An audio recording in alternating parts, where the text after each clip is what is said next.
Hello, friends, and welcome to the second of our pre-full Gemini full moon webinars. We will attempt to tune in with the hierarchy's focus on these days preceding the Gemini full moon. Yesterday we discussed the idea of hierarchical love, and today we will discuss the concept and the dynamics of resurrection. Tomorrow it will be contact, and then on Thursday I'll be traveling back to Europe, and Francis Donald will be presenting the usual astrological pre-full moon. And then at 11:30 the next day, 11:30 GMT, on the 9th, Tuya will be presenting the broadcast for the exact moment of the full moon. As I was saying yesterday, Gemini is quite an intricate sign, and the labor of Hercules, which the Tibetan wrote for this, is quite involved. 5 different tests, interestingly, are given to Hercules. He rejects the intuition. He has to overcome glamour. He gets tied up by a false teacher. He has to help Prometheus, and finally he has to help Atlas. And then the golden apples of the Hesperides, the apples of divine wisdom, they roll into his hands after he has selflessly done these things. So it's there's so much more to this sign esoterically than we understand in ordinary astrology. The deeper you get into esoteric astrology, the more you will realize the profundity of it.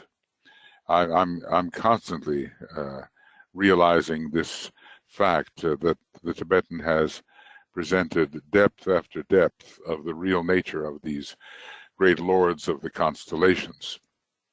Well, anyway, today is our work with resurrection.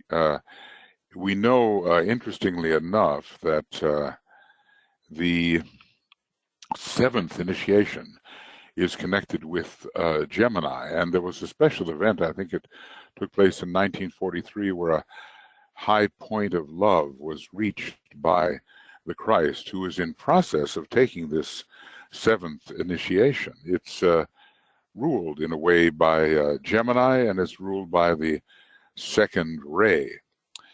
And he was able to reach a high point of spiritual love. Some of these later initiations seem to span hundreds of years, even thousands of years.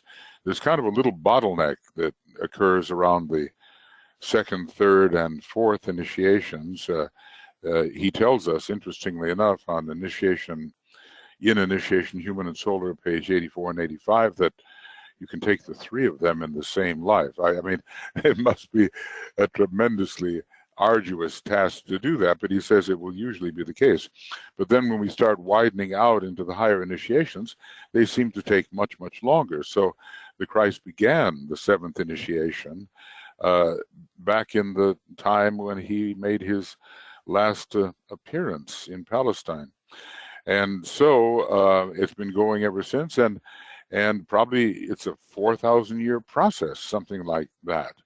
And then he'll be able, he and the Buddha are both engaged in the same process, just as they were back in Atlantean times, when together, interestingly, in a 4th ray ashram, they took the 3rd initiation. So that was millions of years ago, and now here's the 7th initiation, spanning a long period. Of course, I think there's been an acceleration in the possibilities of expediting initiations recently. I think that humanity has come under tremendous pressure in terms of those who could receive these energies, and so there's been a speeding up of their possibilities. But between the 1st and 2nd degree, a long time can occur, and the 1st degree has to do with Gemini, the 2nd degree has to do with Gemini, and then also the fourth degree, and then finally the seventh degree. Very interesting. So the seventh degree is called resurrection, which is why I'm getting into this type of description. Of course, the resurrection that humanity has to go through is nowhere near the resurrection intended by the seventh degree. That seventh degree is a great prototype of resurrection. But we have to rise out of our lowered consciousness into ever greater possibilities. And this has to do with every one of us and with humanity as a whole. And later in this meditation, DK will describe what he means by resurrection. So I think I want to welcome you all. I'm very happy you're here and participating in this. It's a great warm-up for the actual important full moon, the festival of the Christ, the festival of goodwill, the festival of humanity, right here in Phoenix, where I am, and the temperatures have been about 112 lately. I'm working with my colleague Harold Moses on the solar fire ritual for Gemini, and it's just an amazing sign. So hopefully during these days preceding the full moon and following, we will be imbued by this great energy that will help us love more, rise out of our base attitudes, and make the kind of soul contact which it is the destiny of every one of us to achieve. So let's begin our meditation. And yeah, I see a lot of names here. I'm very happy that you're here with us. I'm not going to read all of us. You know, there's some 40 of us here, 40 something, and just let's use this opportunity to tune in on the ever more available energies from the great constellation Gemini and its ruling planets in our solar system. Interestingly, the triangle of Mercury, Venus, and the Earth. The Earth is very important, or should we say Gemini is very important to the Earth, and is going to help specifically to make of it a sacred planet. Okay, so we begin.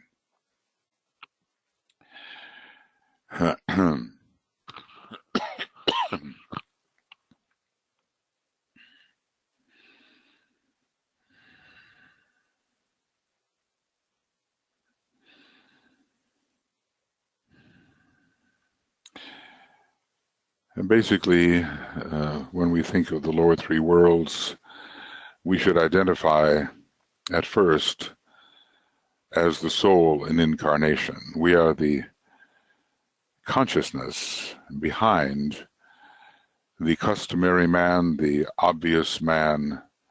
Sometimes we make the mistake of thinking that we are the body, that we are the electrical field, the etheric field, that we are the emotional field, that we are the lower mind. This is all a mistake. In the ultimate sense, it's true because we are everything, but in terms of spiritual training, we have to find ourselves as a consciousness behind what we have previously identified as the self. So, as the soul in incarnation, reminding ourselves of that, we withdraw from the outer person and from the attractions and repulsions of the astral body,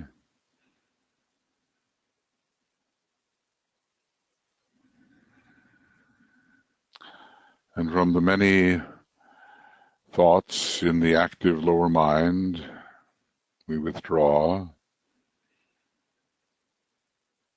and become the observer of those states. And as the observer, we realize that in this process, we are not that which we observe. Later we reclaim all things and are all things, but this is a definite stage now. And we withdraw into that subtle state of observation, beginning to enter, at least in the imagination, the world of light and of love, and the world in which spiritual sacrificial will is a real thing.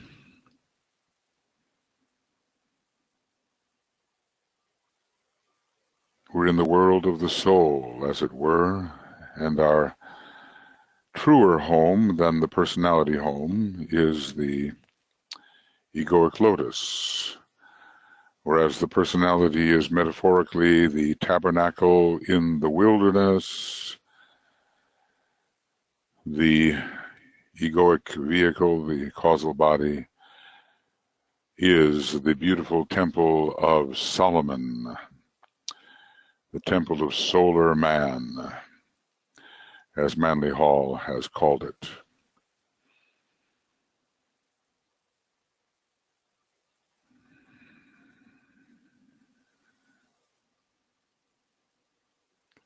And recognizing ourselves as within this vehicle of radiance and of color and of sound and of exalted quality, we feel a connection with all souls, especially those in the new group of world servers and the men and women of Goodwill all over the world. An imagined connection with all of them. We don't know them personally, but we are connected on the plane of soul.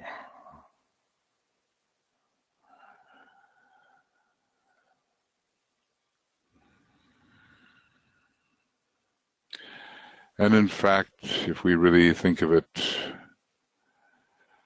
all human beings, however many billion there may be, and whether they be in the body or out of the body, as St. Paul said,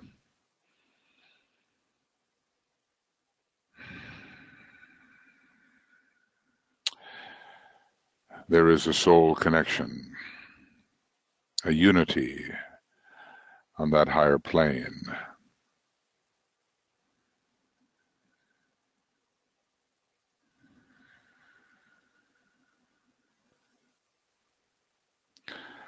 So this is the moment to realize human unity. In Gemini, we begin by serving the lower self, but then we serve our brother, our sister, and finally we serve the One. And it's this one linked together, all parts in a unified, harmonious relationship. This is what we have to begin to understand as a reality.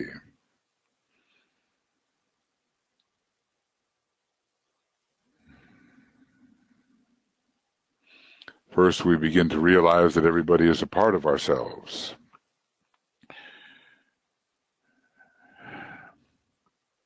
And then ultimately, when monadic awareness is ours, that everybody is the one self. Without exception, whether good or bad, high or low, everybody is the one self. And then we can use the ancient mantra. It's given on the second ray, trying to make it real to ourselves. Naught is but me.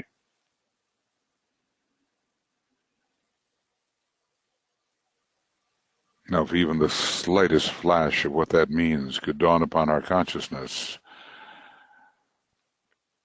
our life would be revolutionized.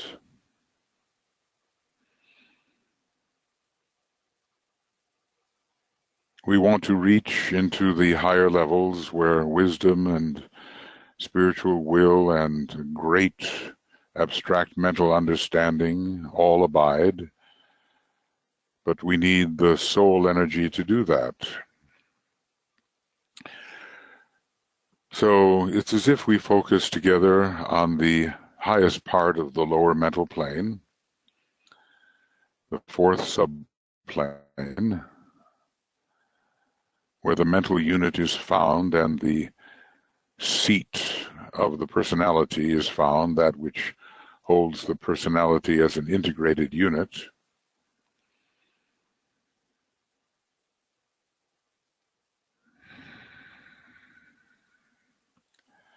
We imagine that the qualities of the different petals of the egoic lotus flow in to the area around the mental unit, strengthening it. The energies of the knowledge petals, love petals, sacrifice petals, and even though they are not fully open, the sacrifice petals are not yet. Also the synthesis petals slowly opening with each initiation.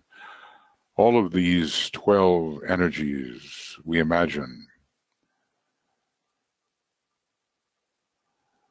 flow into this point from which we will build the Antakarana. This point of tension on the mental plane. And from the jewel in the lotus, although in our case not fully revealed, the power of soul will flows into this point of tension we are all holding together. And we all, whatever our ray may be, can use all the rays, the will aspect of all the rays, the will to initiate, ray 1, the will to unify, ray 2, the will to evolve, ray 3, the will to harmonize, ray 4, the will to act intelligently in matter, ray 5, the will to cause, ray 6, and the will to express, ray 7. All of this is pouring into these retained energies at a point of tension on the highest level of the lower mind. And we can then imagine that the purified energies of the astral body, our own and the group, are in connection via a beautiful 7-colored rainbow bridge with the intuitional level. That's the Buddhic level. The bridge is seen, imagined, passing through the energies we have gathered.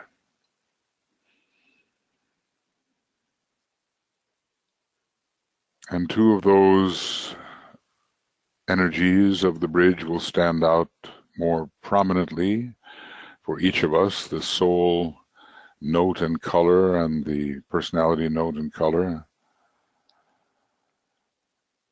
But it's the indigo color which we're going to use. It's the great second ray color.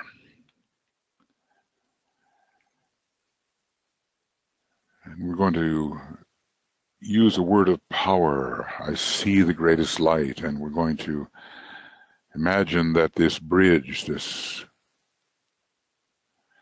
multicolored bridge, this 7-fold bridge reaches all the way into our spirit nature. It doesn't really yet. I mean, it has to be built. But we imagine it. And there will be a response from above, from the higher aspects of the triad, from the monad. The metaphor, the Father in heaven rushes forth to greet the prodigal son who is returning home. So let's imagine across the bridge a vivid shaft of light.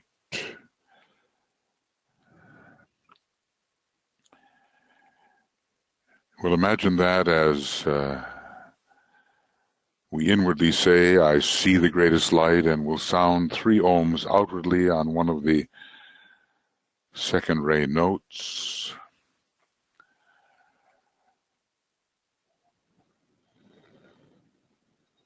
So inwardly, we project all the way to the inmost aspect of our nature, the spirit, through the triad, from the platform of the point of tension on the mental plane, and we'll sound the Om outwardly and resound, I see the greatest light inwardly.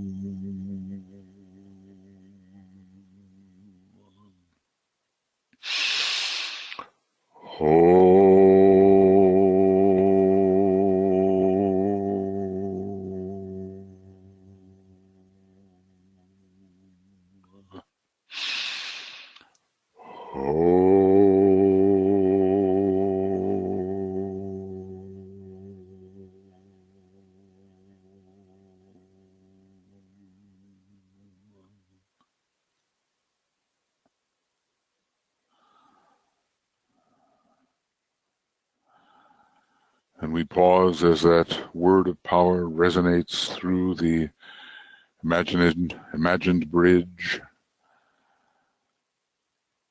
realizing that potentially whatever we conceive on the plane of mind can be augmented by the supra-personal world of the spiritual triad and monad.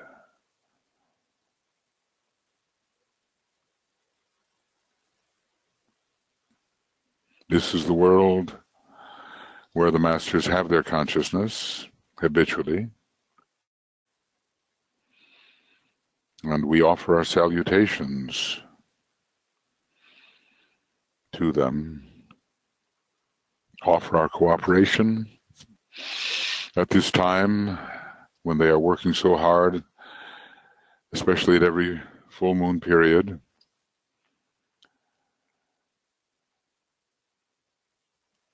We cannot polarize our consciousness on triadal levels. That would be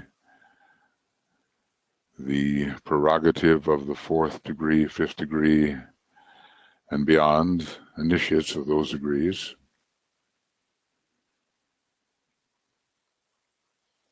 But we can begin to receive and to support the efforts to express the divine plan.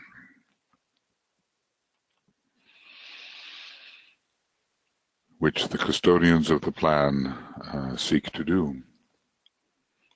So let us express our solidarity with the hierarchy and those great lords who are particularly focal at this time of the Gemini festival.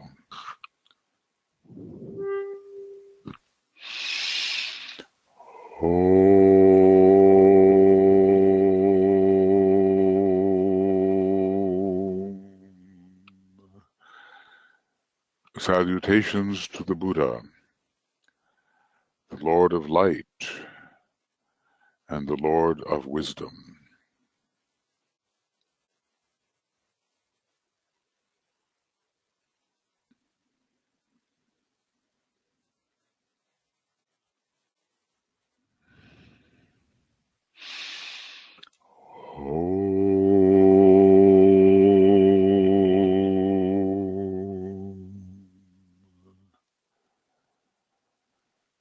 Salutations to the Christ, the Master of all masters, the teacher alike of angels and of men.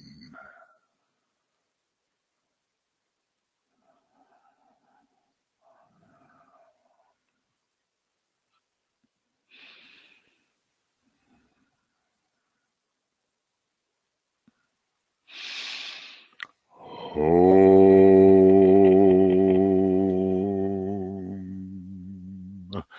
Salutations to the triangle of masters with whom we most closely work, the Master M, the Master KH, the Master DK.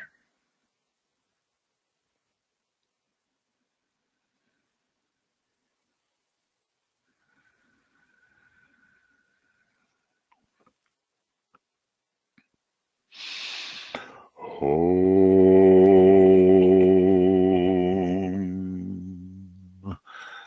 Salutations to the Master Morya, the head of all esoteric schools and all organizations of an esoteric kind.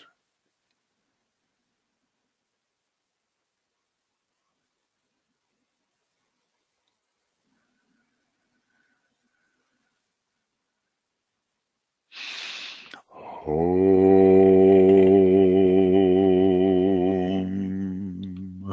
Salutations to the Master Kutumi, the coming Christ of the age of Capricorn, and the one whose ashram is most intensively preparing for the reappearance of the Lord Maitreya, his brother.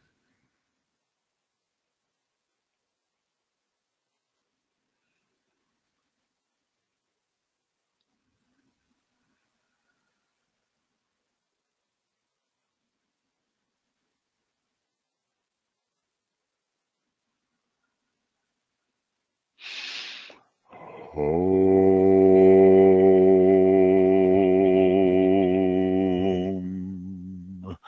Salutations to the Master Jwal Kul, the messenger of the masters who has given us the blue books and the major portions of the secret doctrine, and is preparing for yet further teaching from the year 2025. He who prepares the aspirants for initiations, the first, second, and even the third.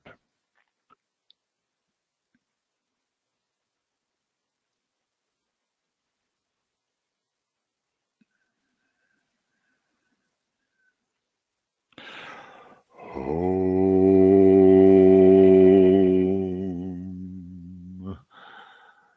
Salutations to your own master as you know him to be or conceive him to be.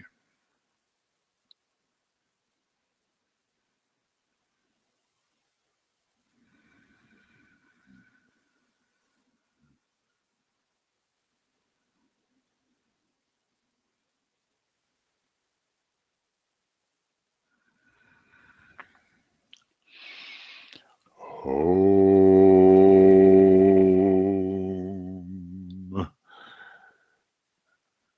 Salutations to the entire spiritual hierarchy of our planet.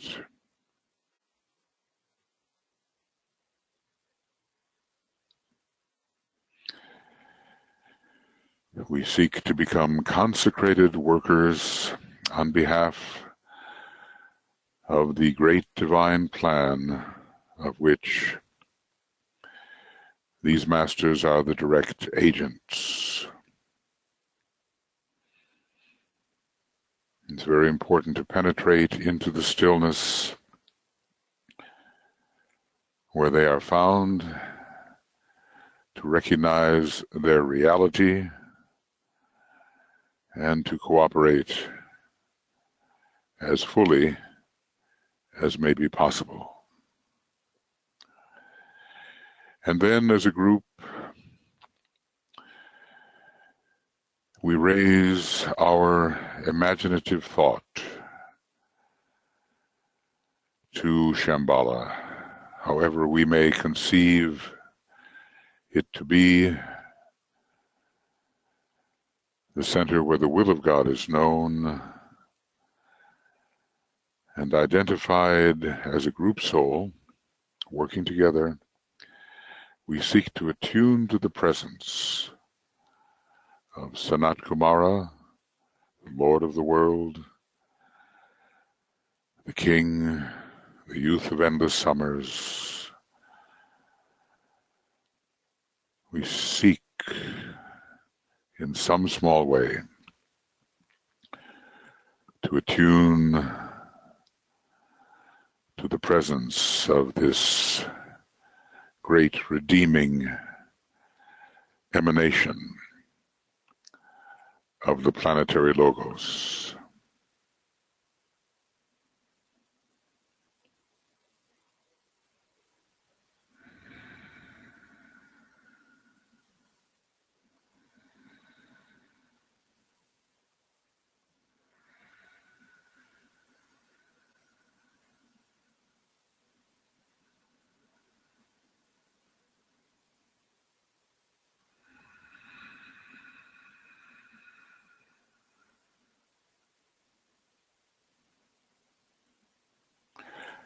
And as we do so, the factor of divine purpose, of divine will, of the purpose of the plan, these factors will become more real to us.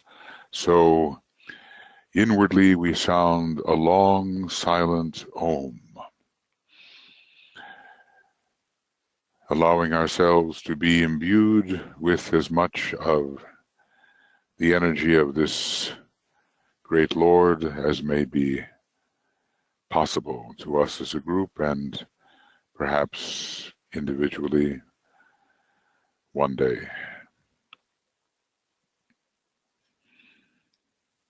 A long, silent inner Om.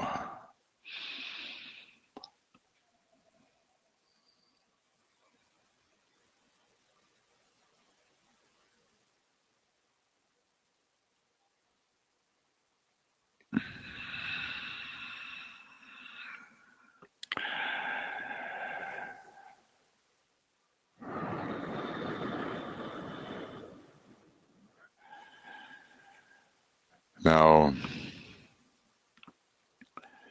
we continue with the energies that are powerful at this time. We have them in mind. We are as if supported by the consciousness of Master DK in the indigo sphere. He who knows so much of these energies and some ability to recognize them and work with them can grow in us at these important moments. We're dealing with the present energies of Mercury, the exoteric ruler, and Venus, the esoteric ruler, and of our Earth, a great triangle in which Mercury represents the mental body, Venus the astral body, and the Earth the etheric physical vehicle. So these are real energies, they are available to us.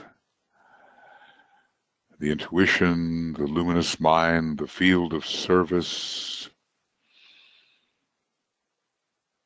These are the redeeming planets, very much so when it comes to our Earth. And we'll be dealing more with them as we approach the full moon. We're working in the field of our great solar logos, the God of love, wisdom, a dual energy. He is a heart center in a local cosmic logos consisting of certain familiar stars. But our solar system is like a heart center, so whatever our rays may be, it's this quality of love wisdom the heart quality that we are being taught in this solar system. The consuming fire of love. Our God is a consuming fire. Our solar God is a consuming fire, the consuming fire of love, and as monads, we have our place, our home, within the sun, within the solar logos, the great God in whom we live and move and have our being, making us, especially at this Gemini time, more loving in relationship, more sensitive to each other, knowing intuitively what to do, what to say, to help the next person take the next step.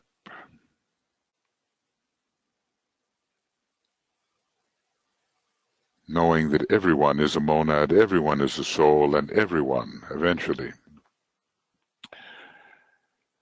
in this universe of ours must and will be redeemed from the ignorance of identification with matter.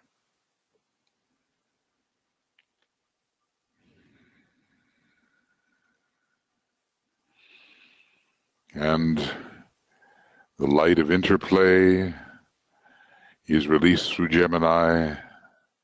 It's showing us the basic duality of manifestation, spirit and matter, soul and form.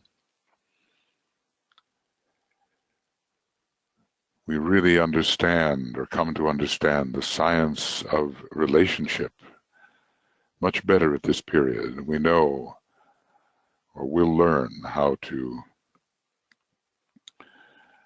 relate to each other more lovingly,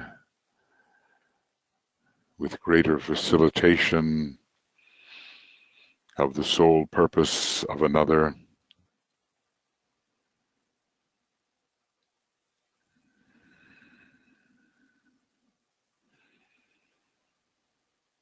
It's a love wisdom time.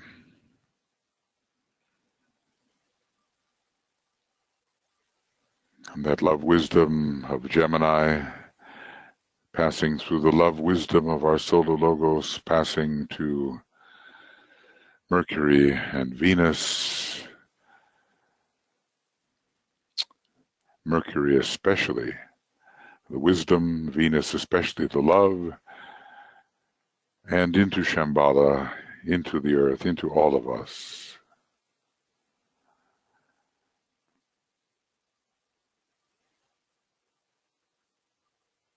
Love and wisdom. This time at which the forces of reconstruction are released, and they will reconstruct the world according to the forces of restoration, which are restoring our knowledge of the plan, and the forces of enlightenment, which help us work in the light.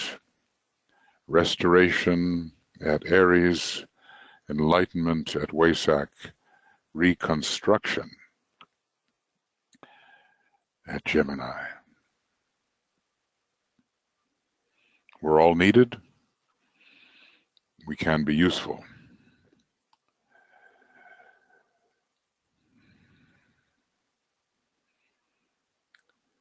So these are the energies, and the great mantra of Gemini helps us penetrate into a realization of these energies. I recognize my other self, and in the waning of that self, I grow and glow. Objectivity. The object wanes and the true subject waxes in light and love and power.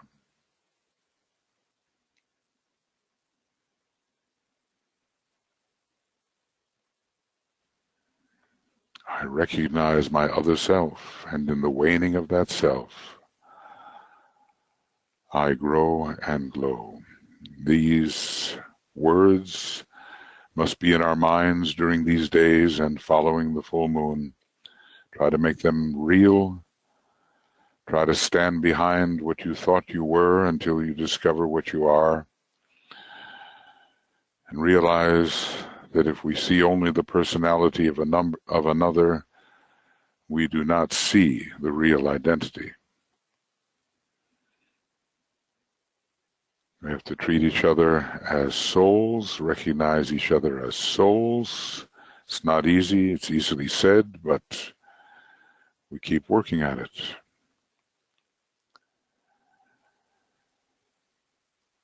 I recognize my other self, and in the waning of that self, I grow and glow. We'll be concentrating more on that mantra as we approach the full moon. But again, to the brothers in the light, the Christ and the Buddha, we turn. The great exemplars of brotherhood of the East and West, the spiritual union of the East and West, the overcoming of the pairs of opposites under the influence of love and wisdom, wisdom and love. We are representatives of the uniting force, the will to unify of the second ray.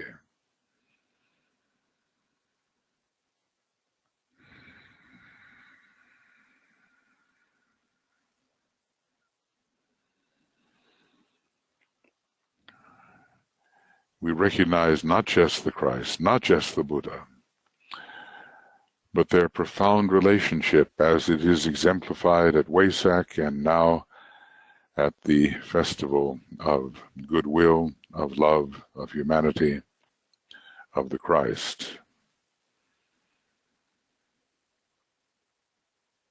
The Buddha in Shambhala, the Christ, the head of hierarchy, their union, drawing the disciples and initiates together, drawing humanity together.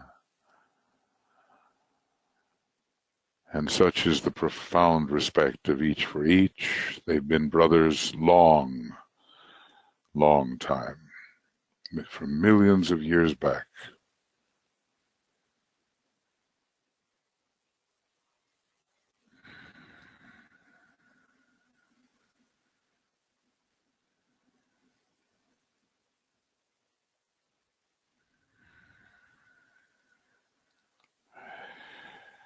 And thus it is that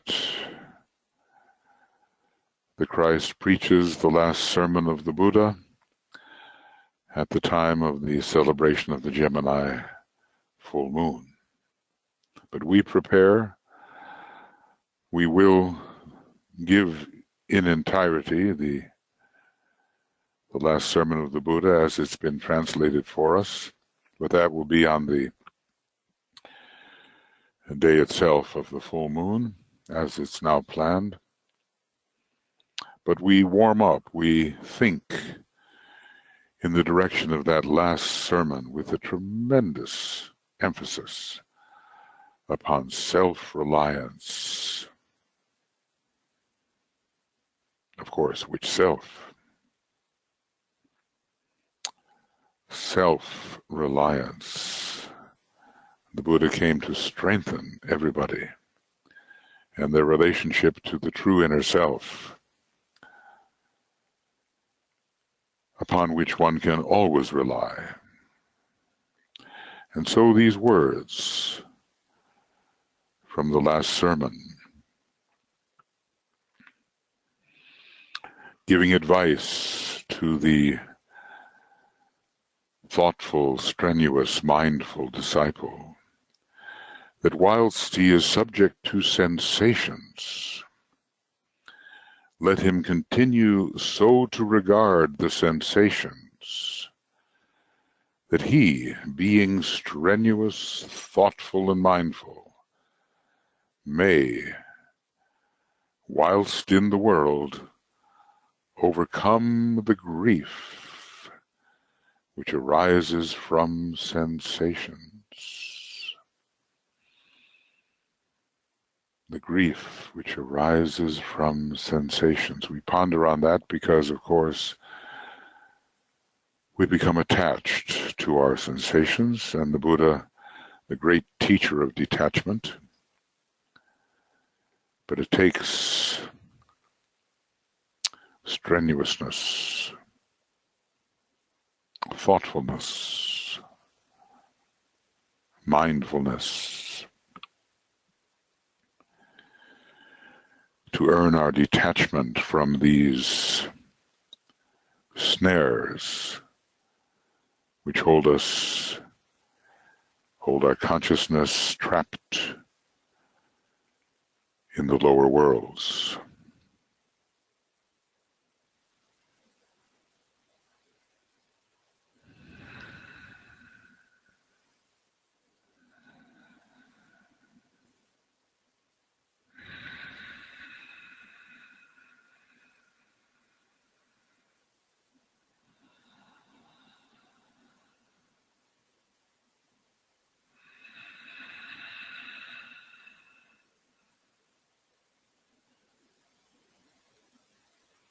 So freedom, true spiritual freedom, and thus greater usefulness are to be ours. We affirm our strenuous, thoughtful, mindful approach to overcome the grief because of separation from our true nature, the grief which arises from sensations. We resolve to overcome this grief through right detachment.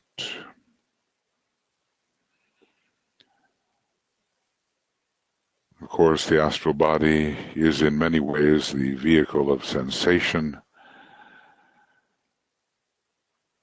The Buddha, with his sixth ray mind, teaching people how to detach from the ordinary desires.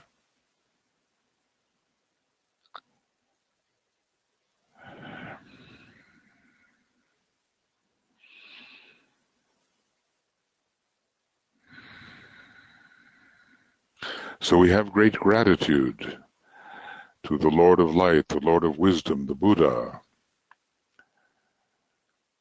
a very real figure in Shambhala, one who deeply cares still about humanity.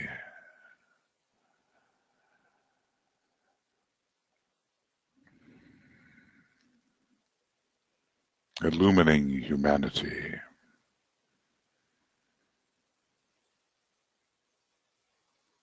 We express our deep gratitude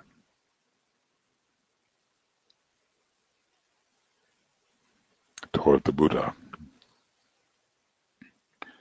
and turn our attention then towards the Christ with the utmost heartful attentiveness. We imagine the Christ sounding by himself at first the great invocation. It's in another language, of course, but thus it is in the occult world that these things are made apprehensible to us, regardless of the language. And as he speaks in our imagination, we imagine the absorption of his sounding. So let us imagine and absorb, attuning as if with the Christ as he sounds the great invocation.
So that is his sounding alone of the invocation, but on these special days, a particular verse is emphasized, and the Christ will sound the second stanza, or the second verse here, with the entire hierarchy. And so, as we imagine this happening, the Christ and the entire hierarchy sounding the second verse, we contemplate the deep significance of these words.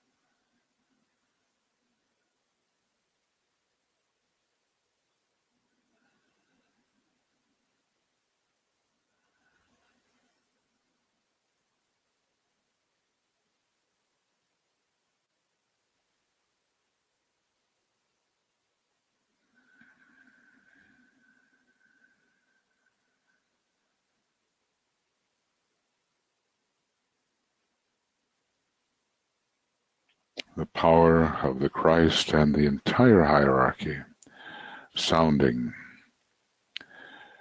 the word of love,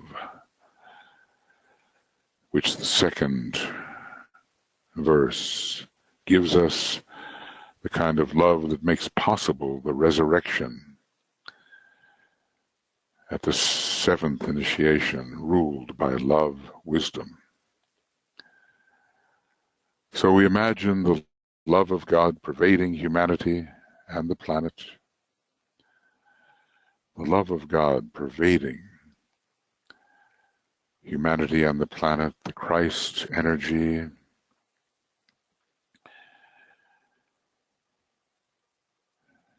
and we imagine the human race characterized by right human relations, and our planet expressing its great second-ray soul. This is coming. This is coming.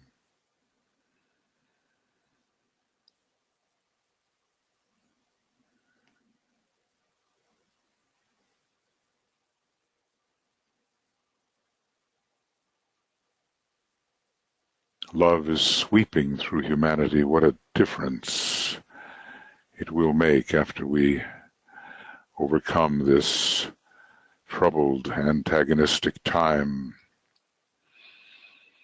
And the era of peace under the Spirit of peace and the Christ will supervene, and there will be enough love in the world for Satan to be bound for 1,000 years. It's all symbolic, but it relates to the binding of the excesses of the personality and the soul energy manifesting, I would say especially in the last decade of the Aquarian age, when Venus will be the ruling planet. We have to contribute to the great pervasion of love through humanity and the planet. And our keynote, of course, it's a love beyond our comprehension, what the Christ is going through now. But the keynote is described this way, the keynote of resurrection. And listen to the beauty of what is given here. The keynote of resurrection, emphasizing the new note of livingness, of the living Christ, and of that life more abundantly which wars, privations, suffering, that life more abundantly which has been made possible by forcing a return to real values. The suffering has given us the possibility of true livingness, the livingness of love on our planet and in our solar system, a great love, wisdom pouring through. It's really here a blend of the first and second rays, the livingness of Aquarius pouring through Shambhala, and we are lifted above our ignorance. All of us are ignorant, all of us. But to ascend to the next stage of enlightenment, that is what is important, whatever it may be for us. And with that ascension, a greater livingness, a greater infusion by being and by the Spirit, a greater realization of oneness.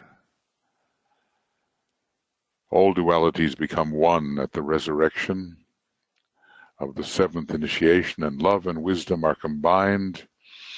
It's a great solar degree. It's a transfiguration in terms of Sirius. It's a tremendous event, and we're on our way. On our own lower levels, rising.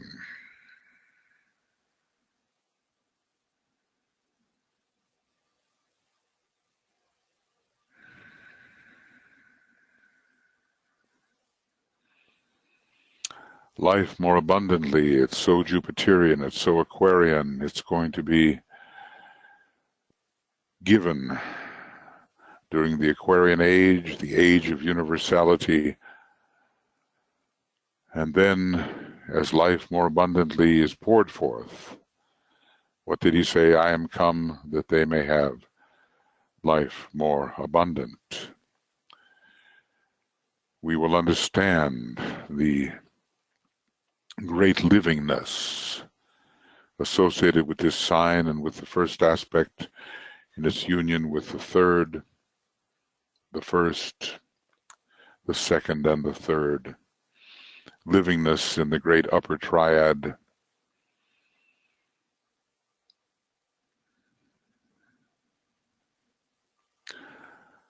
So, whatever resurrection may mean to us individually, whatever it may mean to humanity at its present stage of submergence in ignorance, greater livingness is on its way, and we have to help by being more spiritually alive and transmitting that to everyone we meet.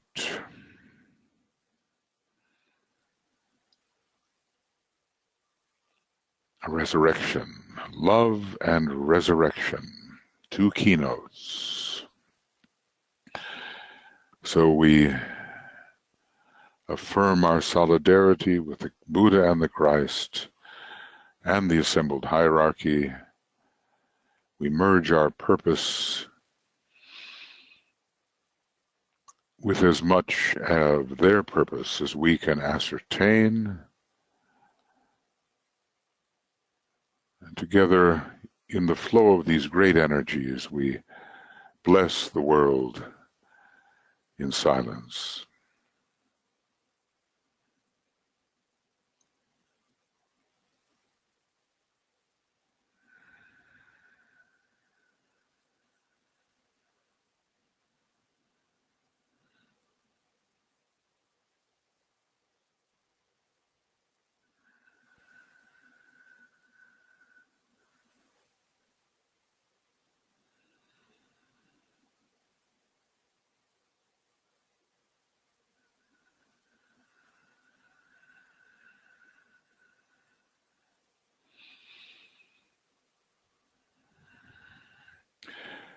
Appreciating the growing presence of Gemini, loving, intelligent, illumined.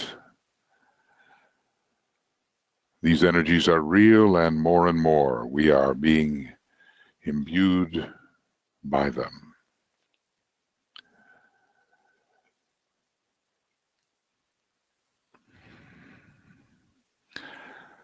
So let the livingness of the experience of the presence of the Gemini energies and the energies of Mercury, Venus, and of our Earth, let these energies be realities to us. Whatever's happening outwardly, they're more and more real to us as we approach the full moon. And in these days of preparation, we will close with the sounding of the second verse together, of the second verse of the great invocation, somehow realizing how this love leads to resurrection and to the life more abundant, which comes as we increase our point of tension, allowing us to do more, perceive more, participate more in the great oneness.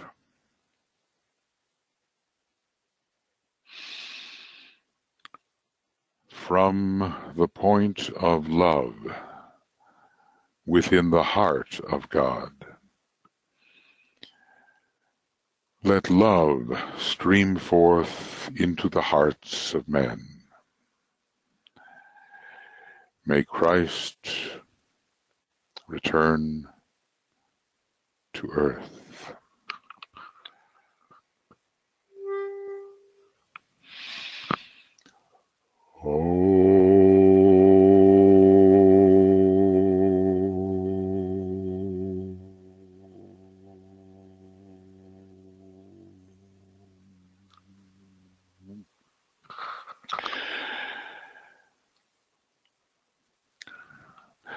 Thank you, friends. May it be more and more real.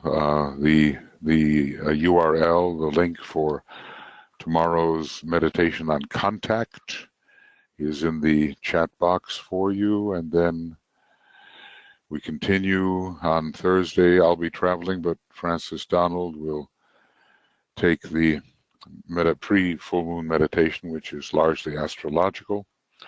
And then the next day, Tuya will be at 11:30 GMT, giving the broadcast for the exact moment of the full moon.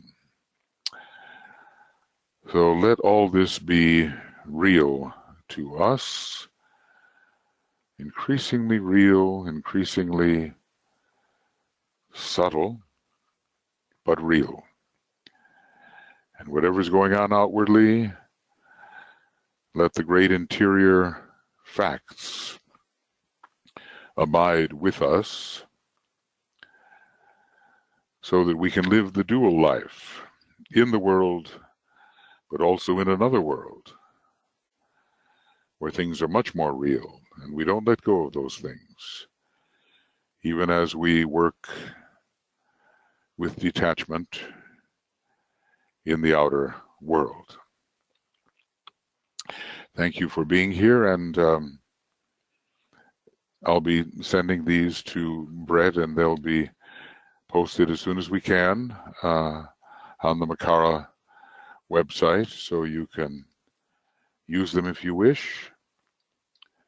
And my appreciation to all of you on behalf of our various organizations that are seeking to help do the Master's work in the three worlds. So all the best to you, and we'll be seeing you tomorrow for the meditation on contact.